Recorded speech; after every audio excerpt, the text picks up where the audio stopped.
Oh non, que toi tu veux pas. Moi je te propose, tu veux pas. Attends, tu vas regretter. Un homme qui te dit tu vas regretter, donne-lui le dos, dis-lui au revoir. On se retrouve au ciel. Tu choisis un homme, comme je le disais au début, tout est désordonné chez lui. Il se réveille à 16 heures. Il se réveille à 16 heures, oui. Tu fais, mais celui qui est à côté de toi, c'est son cas. Il se réveille à 16 heures. Et pourquoi il se réveille à 16 heures? Il va te dire, j'étais en train de recevoir des révélations. Il brosse les dents à 18 heures. Et même quand il brosse les dents, il se limite à brosser les dents. Il ne sait pas laver. Il se balade comme ça. Tout est sale en lui. Cinglé. Merci frère. Toi tu es connecté. Celui qui est à côté, il s'est gêné, mais lui-même il sait que c'est à lui que je m'adresse. Cinglé. Caleçon. Tout est sale en lui. Et qu'est-ce qu'il dit? Ah, moi je suis un homme. Donc toi, un homme, on t'avait dit qu'il faut te balader avec des caleçons sales.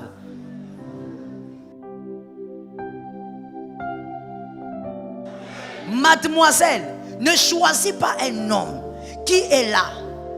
Il parle bien. Il a la taille que tu veux. Mais cet homme va casser tout ce que tu comptes réaliser lorsque tu vas te marier. C'est un destructeur de rêves. Quand il vient dans ta vie, c'est pour arrêter tout ce que tu avais commencé. Et il te dit quoi? Il te dit non, moi, toi tu es ma fleur. Tu dois être là. Je vais te contempler. Mon frère, va acheter les fleurs là-bas. Viens que... Est-ce que quelqu'un m'entend? Est-ce que toi tu crois que si moi j'avais un homme comme ça, j'allais être là ici? J'allais être devant toi en train de te parler?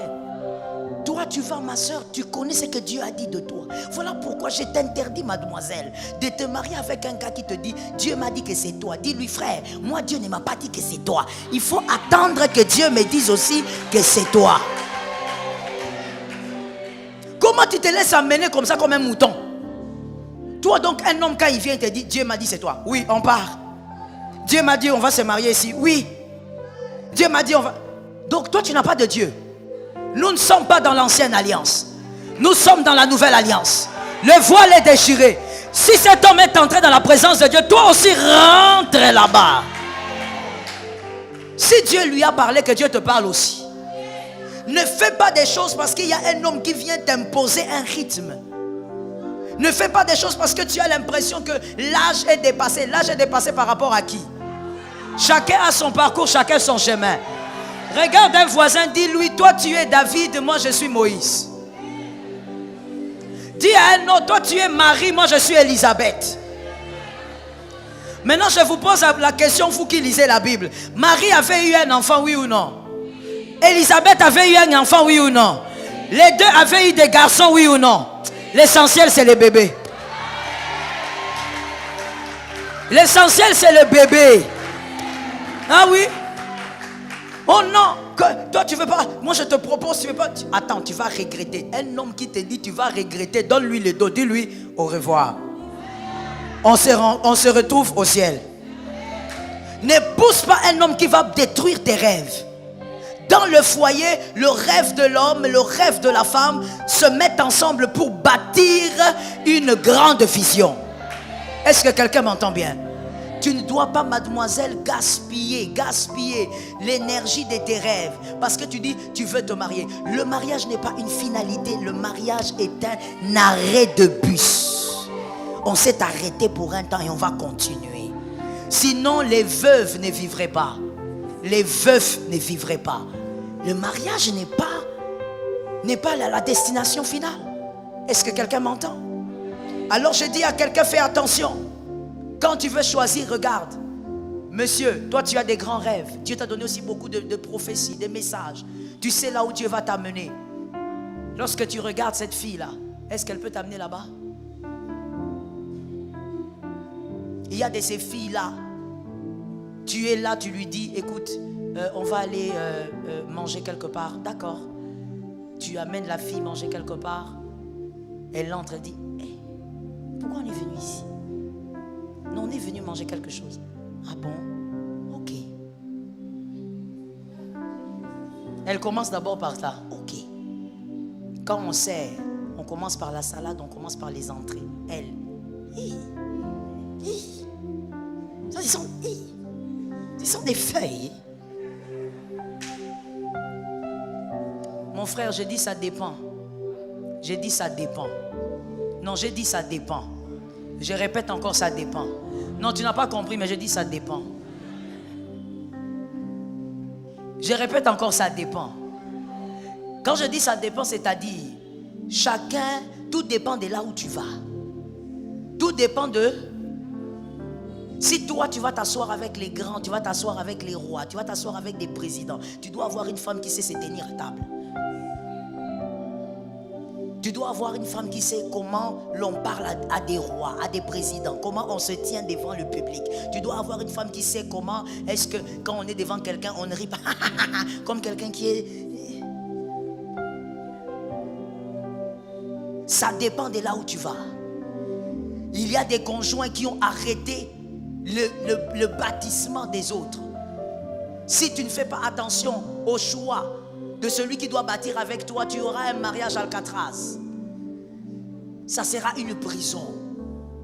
Tu ne pourras pas sortir parce que Dieu ne permet pas le divorce. Tu seras à l'intérieur, mais tu sais qu'il y a des choses que tu n'arrives pas à faire. Tu sens toi-même que tu es limité. Tu deviens nerveux. Le mariage ne doit pas te rendre nerveux. Mais il y a des mariés qui sont nerveux le matin, ils sont nerveux le soir. Ils sont nerveux tout le temps. Pourquoi? Le problème n'est pas le lit. Le problème, c'est qu'il réalise que ce qu'il voulait faire de sa vie, c'est en train de l'échapper. Pourquoi ça l'échappe? À cause de la personne qui est à côté. Je dis à une personne, ne te marie pas à celui qui va détruire tes rêves. Ne te marie pas à celui qui va t'empêcher de saisir tes rêves. Ne te marie pas à celui qui va t'arrêter. Si jusqu'aujourd'hui tu es là, c'est parce que tu as un plan. Que le mariage t'amplifie. Qui a entendu ça? Je disais que le mariage fasse quoi? Que le mariage t'amplifie. Si le mariage ne t'amplifie pas, ça devient une prison.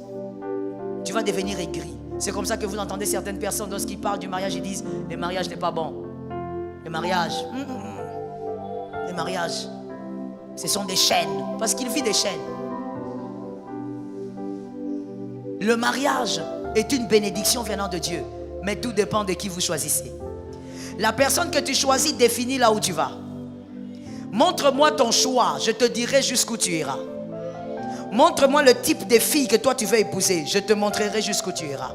Montre-moi le type de garçon que tu veux épouser, je te dirai jusqu'où tu iras. Je te choque même et je te réchoque. Je te dirai même quel type de maison vous aurez. Je te dirai même quel type de maison vous aurez. Vous savez, quand vous entrez dans la maison des personnes mariées, simplement en restant dans leur salon, en t'asseyant seulement dans leur salon, si tu es un bon observateur, tu peux savoir si ce couple ira loin. Toi, tu vas épouser une fille. Le matin, ses cheveux sont en pétard. À midi, ses cheveux sont en pétard. Le soir, pétard sur pétard. Quelqu'un de désordonné. Celui qui est désordonné avec sa propre vie, avec son propre corps, ne sera pas ordonné avec sa destinée. Tu choisis un homme, comme je le disais au début, tout est désordonné chez lui. Il se réveille à 16 heures. Il se réveille à 16 heures, oui. Tu fais, mais celui qui est à côté de toi, c'est son cas. Il se réveille à 16 heures. Et pourquoi il se réveille à 16 heures? Il va te dire, j'étais en train de recevoir des révélations. Il brosse les dents à 18 heures. Et même quand il brosse les dents, il se limite à brosser les dents. Il ne sait pas laver. Il se balade comme ça. Tout est sale en lui. Cinglé. Merci frère. Toi tu es connecté. Celui qui est à côté, il s'est gêné, mais lui-même il sait que c'est à lui que je m'adresse. Cinglé. Caleçon. Tout est sale en lui.